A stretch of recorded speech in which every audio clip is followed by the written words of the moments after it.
Jæja, vinan. Vissir þú að það er búið að gefa út Bændablaðið 676 sinnum á 30 árum? Það er cirka 35.000 blaðsíður af fróðlegu efni. Það er ekki amalega. Vistu meira?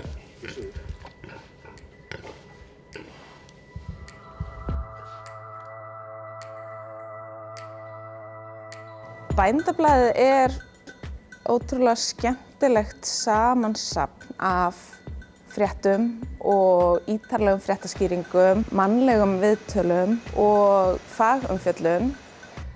Ég er að fjalla heilsu manna, heilsu dýra og vistkerfa, loftslagsbreytingar, orkumál, veiðar.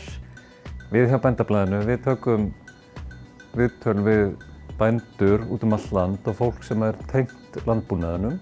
Og svo sé ég að prufukeyra alls konar tæki og bíla. Bændablaðið sem slíkt er alveg ótrúlega mikilvægt og merkilegt gagn fyrir bændur, fyrir landbúnaðinn, það er í eigu bænda og okkar félagsmanna. Ég er í skemmtilegasta starfi í heimi. Ég sé samskipti við alla dýrmætu auglýsendur Bændablaðsins og þar með finnst mér skemmtilegasta efni í Bændablaðinu vera auglýsingarnar.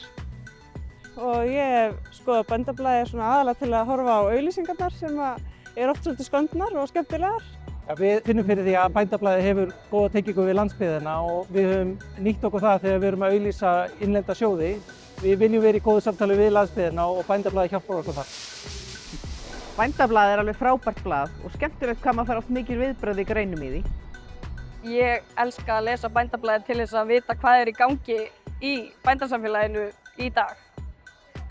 Bændablaðið er bara mikið virði fyrir mig og ég les það alveg upp til agna hvern skipti. Bændablaðið er mikilvægt ungum bændum vegna þess að allt sem að framtíðin ber í skauti sér, tækninýjungar eða pólitískir straumar, það lestu fyrstum í blaðinu. Ég var forsíðustúlka Bændablaðsins, 4 ára gömul og hef lesið síðan þá. Besta blaðið, Bændablaðið.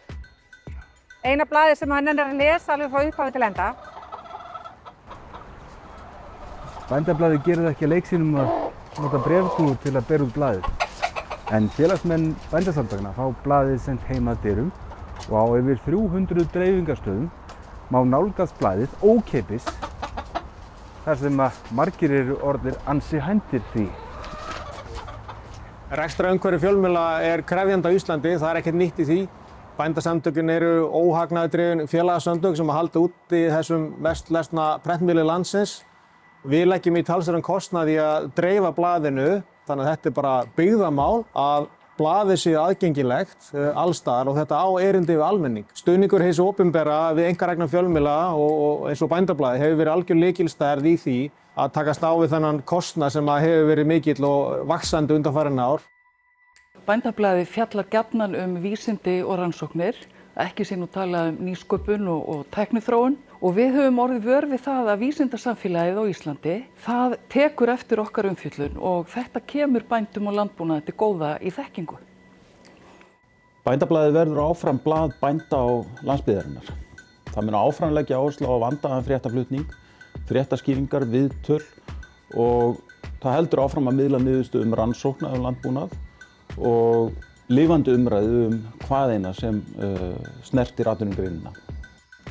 Fjöregg Bændablaðsins er þetta breiða traust sem að almenningur ber til okkar. Bændablaðið mest lesni prentmiðill landsins sem hefur verið með okkur síðustu 30 ár talar við fólkið í landinu, fólkið í landinu og til fólksins í landinu og það er það sem gerir þetta blað svo ótrúlega einstakt og sterkt. Það er alveg bara ótrúlega skemmtilegt að þetta sé mest lesni prentmiðill landsins. Kannski er það bara engin tilviljun.